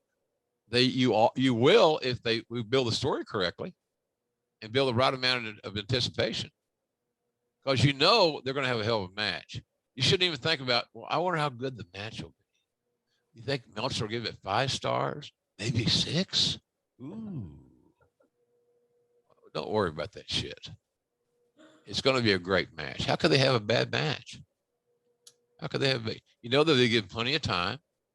They'll go on with a lot of buildup and the table will be set. Everything will be in place. So I look forward to stuff like that. But I had no problem with it. I kind of liked it. I liked it a lot, as a matter of fact. Well, if you like it, then I love it. Thank you so much for that question, Brad Stanton. Up next is Blake Martin. Hello, Blake. Hey, how you doing, Miss Lauren? Doing well. Good to see you. Yeah, it's good to see you as always. How you doing, Mr. Jim? I'm good, buddy. And I want to tell you, first off, it's an honor to be able to finally get to talk to you, brother. Man, you're a hero of mine. I've been waiting to talk to you for years. John Brown, that's what I like to hear now. Look here, Mr. Jim. I want to tell you, I know it's already been addressed, but when you mispronounce names or whatever, don't let nobody get under your skin for that. I'm getting better at it. I'm too damn hard on myself sometimes. I'm a egomaniac, I guess, but I just don't like making mistakes. And then, of course, as we mentioned earlier, when somebody had a question about social media and how it's changed as a talent relations guy, et cetera, it's just, you just got to ignore it. And I have a hard time ignoring confrontation, which is not always wise. I'll be honest with you. So, but I appreciate your feedback on that deal. I'm better at it now. If I just let her roll, brother. And if I say something stupid, which I do, it's ad lib, or I say somebody's name wrong, which I have, and I probably still will. So fucking what? I'm working hard. I got passion. I'm in the moment. I'm not rehearsed. I'm not being overproduced. It's me making the mistake or me making the good remark, whatever you perceive it to be. So I appreciate that, man. Absolutely, brother. I wanted to tell you, man, I've been a wrestler. I'm gonna go through the same spiel I did with Arn and everybody else. I try to get everybody's opinion to help me because I always trying to better myself. Yeah. I've been working teams on and off North Carolina for about 10 years or so. I love it. I don't get to do it as often as I want to or as I should, but I'm looking for ways to make it, man. I'm 29 years old, and what's some advice you can give, man? Like anything. Are you in great shape? Are you in great cardio shape? If they said, we need you to go tonight, oh, so-and-so didn't show up, we need you to go 60 minutes. Can you do it? Okay, you already answered you answered my question. You can't do it. I understand that. And so what I would suggest, always be the best conditioned guy in your wrestling gym or your show you're working. That's really important. And always be on time. Never be late. Be reliable. And do what you're asked to do by the guy that's paying you. Or make a deal with him. If I don't like what you want me to do, just don't pay me. You're not going to do that. That's why you're there to make a payday. Buy a few groceries. What the hell? And the other thing is, if you allow yourself to get into, well, like, if this doesn't work, I'm screwed. I don't know what your skill set is outside pro wrestling. I have no idea, Blake. But, you need to be aware that there's other ways to make an income that has benefits, et cetera, et cetera. So, but the conditioning is really, really crucial. And the other stuff is just common sense stuff. For God's sakes, you show up 30 minutes before the show and you don't want to put somebody over. You ain't working any more of my shows. As a matter of fact, you're not working that one. That's stupid. And so, so anyway, there's a couple of things maybe they're mundane, but if you check those boxes, you might find yourself doing something better. And, I don't know if you sent videos in to other companies or AEW or MLW or, NWA. I don't have a clue, but you got to find a way to get yourself in front of the decision makers in these various companies and try to get yourself booked. Yes, sir. Also, this will be the last question. I don't want to take up too much of your time. I'm trying my best to save up my money. It's hard. I got a 4-year-old daughter and I got a little girl on the way. Wow. Expecting her any. So it's kind of hard. And Chris Jericho didn't give us too long to plan for this one, but I've never been on a cruise and I want to go so bad. And is there any way at all possible, if there's ever any downtime in the ring, that I can sign some type of waiver and show somebody what I got in the ring? I don't know, buddy. I wish I could give you a definitive answer or give you hope. I'm just too honest. It's a long shot, but I know. Nobody's seen you. Nobody. That's not a good term. I haven't seen you work. I'm sure Chris Jericho probably hasn't seen you work. I might be wrong. I don't recall it. But hey, look, where do you live? I live in close to Myrtle Beach, South Carolina. Well, the hell you should be able to, maybe when I wish there was a way you could be on we have a show in Jacksonville the last Wednesday in January, kind of a New Year's Eve kind of a thing. And I hope to be back in the saddle for that one. It's right here. I'm 20 minutes from the arena where I sit. But that would be a good opportunity for you. It's just a drive. It'd be easy to get here. I don't know, buddy. It's tough navigating those waters you're in right now. And the key thing is there's nothing more important than you got to do. It ain't that cruise. It's taking care of those kids. And somewhere along the way, you can play wrestler on the weekend and have a job and have benefits and has a steady income? Because how many spot shows or how many indie shows are on Thursday night type thing? I'm sure there are some. Most of them are on Friday and Saturday. And so you get somebody that runs a lot of shows, and you prove that you have worth.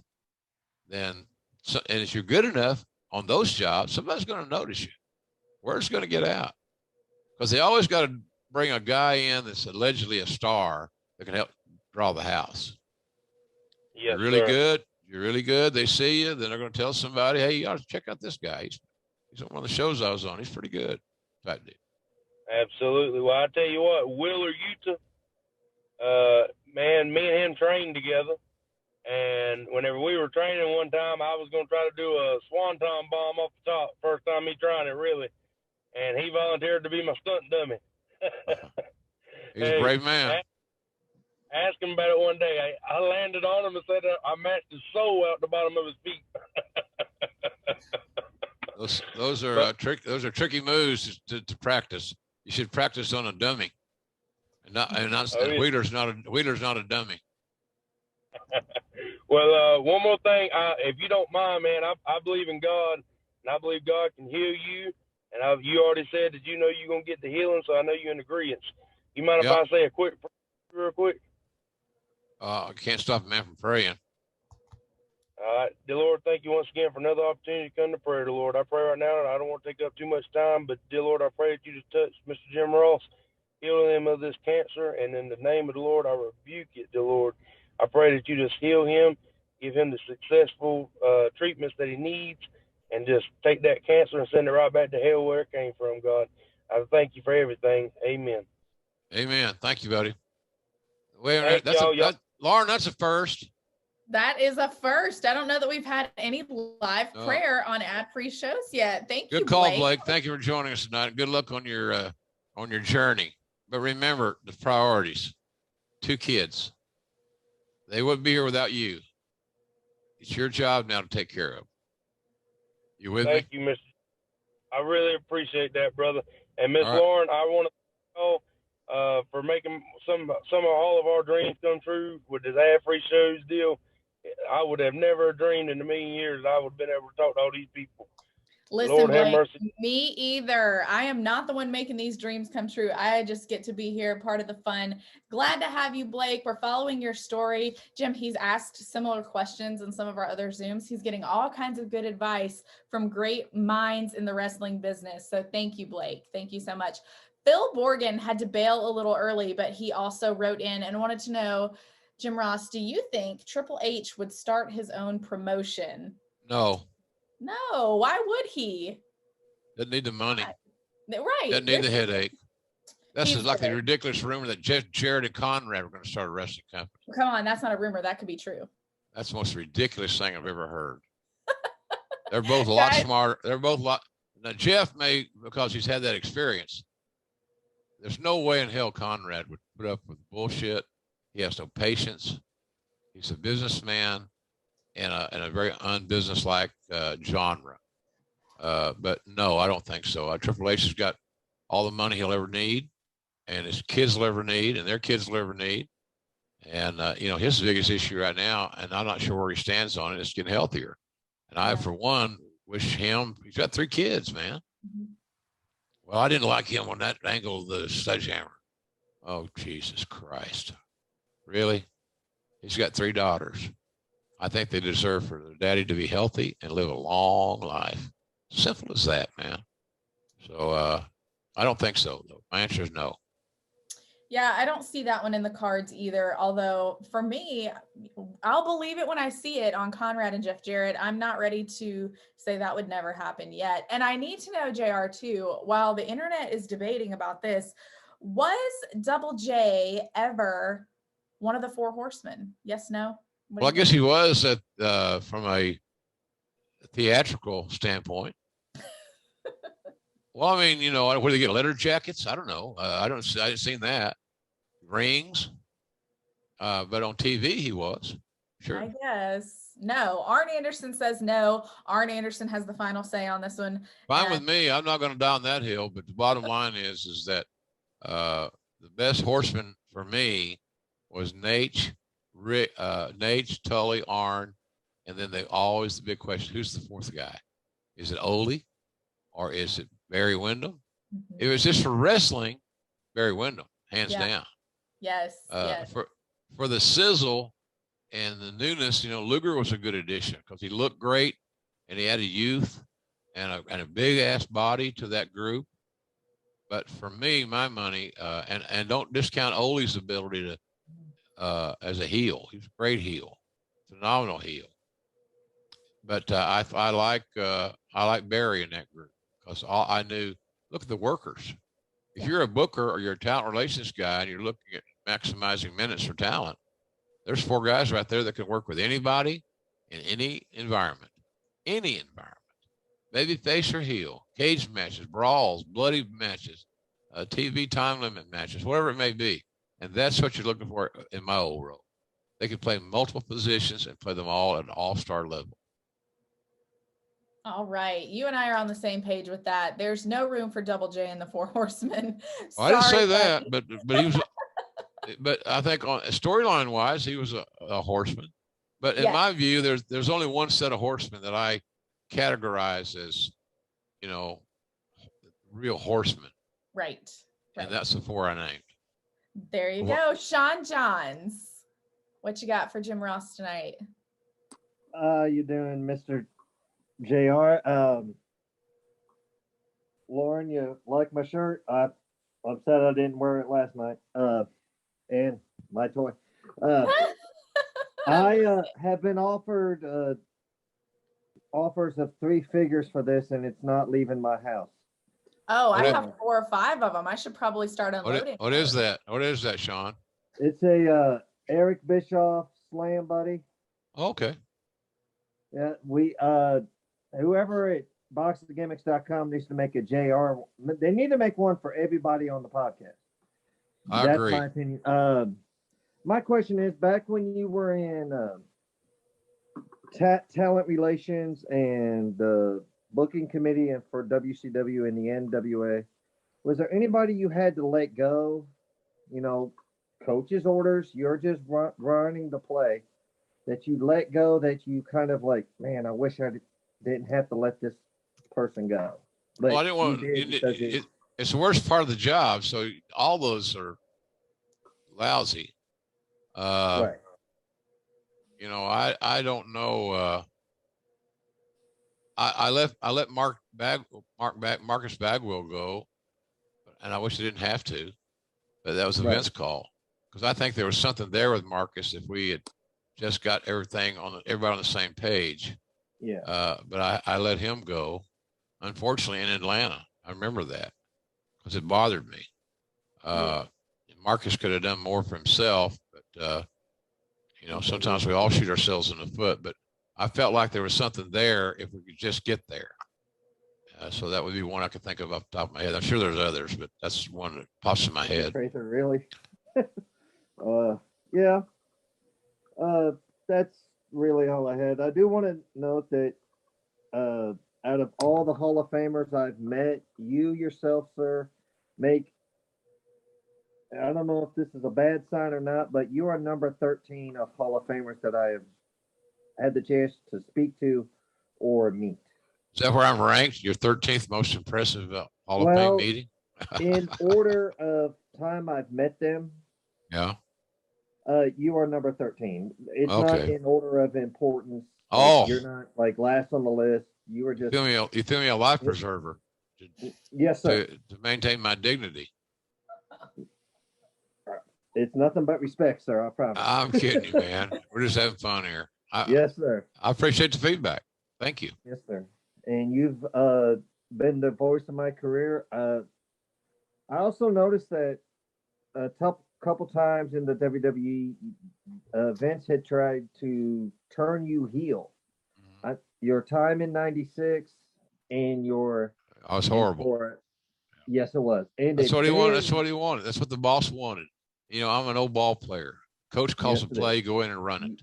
You ran that play. I did what I was instructed to do. Yes, that's how because you know why I cash those checks every week. They were very nice checks. I couldn't get into it, and I had a feeling in my heart of hearts that you were just like, it sucks, but I'll do it anyway. Yeah, well, it's my job. I did my job, and I'm happy I got to do my job. Would I have booked that? Probably not. But I did my job, and it's that simple. I also liked your very blink and you missed it heel run in 1999, shortly before WrestleMania. That was just kind of. I know you went on Raw. You slapped the crap out of Bart Gunn. Like you look at me when I'm talking. I remember that episode of Raw. I was scared to death. I didn't want him to hit me.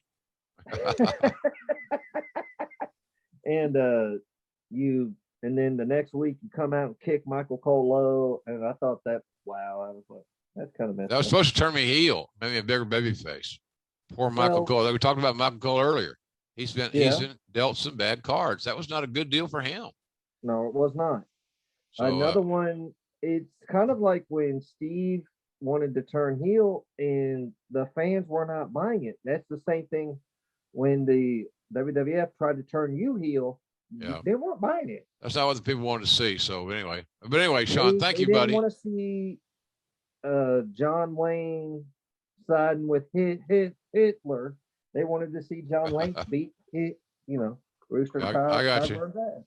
All right, buddy. Yeah, well, it's been my pleasure to talk with you, Mr. Ross. Thank you, sir. You too. Lauren, you are a delight as always. Everybody have a happy Thanksgiving, JR. I'm pulling for you, brother. Thank you, man. Nothing but respect, sir. You bet. Thank you very much. Yes, sir. Thank you, Sean. And before we wrap this one up with RJ, JR, I just want to make one thing perfectly clear. You may be number 13 to Sean, but you're my number 1. Of course I am tonight. No. You just said that because I'm very effusive about your bosom. Despite what anyone would say on the Grill and JR podcast, I have one favorite. So you know how to get over. Look at all. You see any women on this panel? No. So all these. Jim Ross knows all my secrets. All these dudes. That's okay. That's okay. Well, anyway. Thank you very much, Lauren. I may be number 13 in your program. You'll be. But I'm number 1 in your heart. There you go. Number 1 for me. Nobody tell Eric or Tony that. RJ Krasinski. We're going to round this one out with a spectacular question, I'm sure, from you. Hello, RJ. Of course, Lauren. It's always nice to see you. JR, thanks for taking time out of your busy schedule for this tonight. You bet, man. So I know Michael and Men briefly touched on college football earlier, so I kind of want to piggyback a little bit off of that. I want to get your thoughts on the possibility, if ever, of them expanding the college playoff. Yeah. It's 4 teams right now. That's not going to work. Now I'll get right to your question. Sure. Are they going to expand it? Absolutely. Yeah. When it becomes the same deal about being on a booking committee. They got to figure out what they want to do. And when they start looking at the monies it would generate, the new money it would generate if they expand it to say 16, single elimination tournament, 16 teams. And some of the teams, like the top 4, may have buys.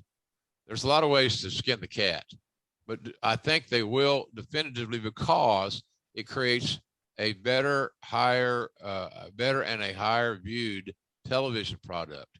And all college football is today is a television product. We love the pageantry. We love the rivalry. We love our team song and all that stuff. We all do. I like college football, like my Sooners. But you're not going to ignore that cash that's left on the table. Is my point. So I think definitely the 4 will expand to whatever it's going to be. I think 16 is a nice number because it works out to a nice tournament. But again, all you're doing is providing the networks with more premium programming that would entail this tournament. So absolutely. I think it's a no-brainer. It's going to happen sooner than later.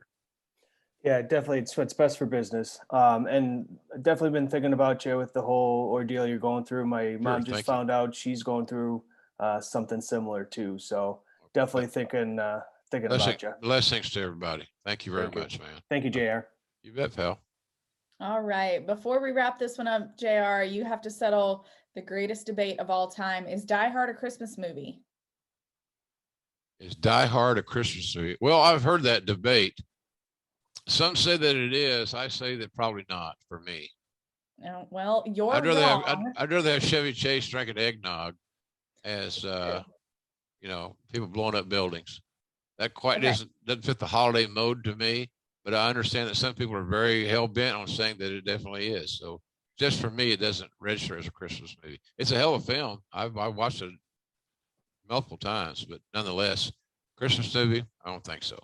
Okay, it's definitely a Christmas movie, and one of these days I'll have Bruce Willis on my wall of fame out here. For now, Jim Ross, it's always a pleasure to chat with you. Of course, we're all thinking of you, praying for you, and hoping the best for you. All I want you to do is go to jrsbbq.com and buy something. God almighty. We have a lot of stocking stuffers. Like I said, look, guys, I don't know. Some of you guys look like you might not have a lot of companionship at Christmas. Like me. So you buy something for yourself. Buy your own stocking stuffer. We got all our signed books. We got these little copper mugs, all nice and engraved. Sauce, ketchup.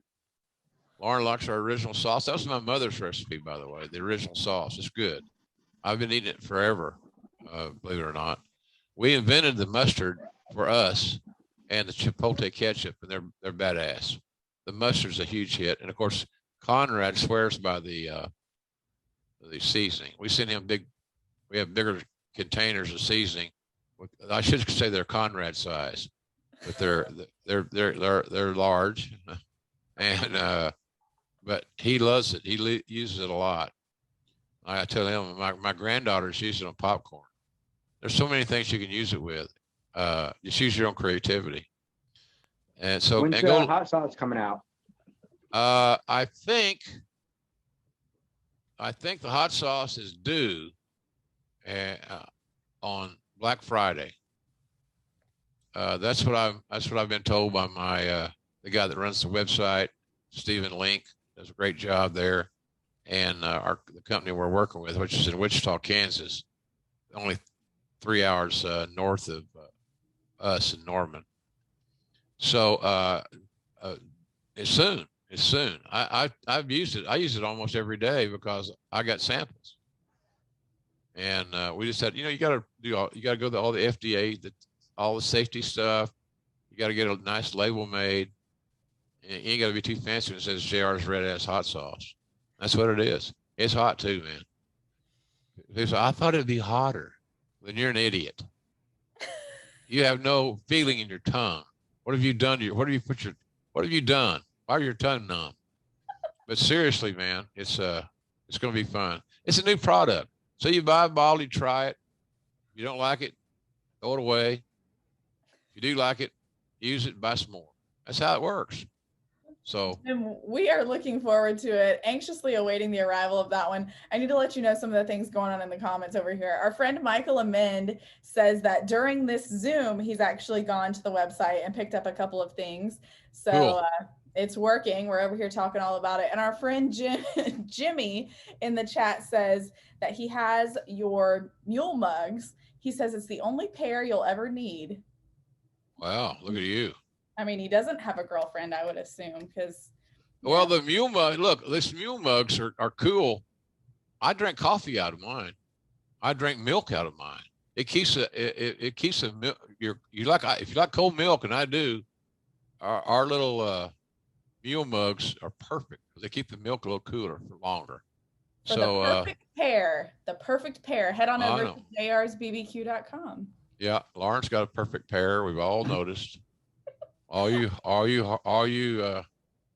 testosterone-ridden young men, probably glad when I get off the air. Lauren's going to stay on, by the way, for another hour. Topless.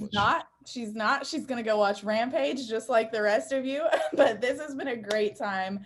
We've all had a blast. JR, seriously, we are definitely thinking about you. Feel free to reach out if you need anything, want anything, desire anything. We're all here.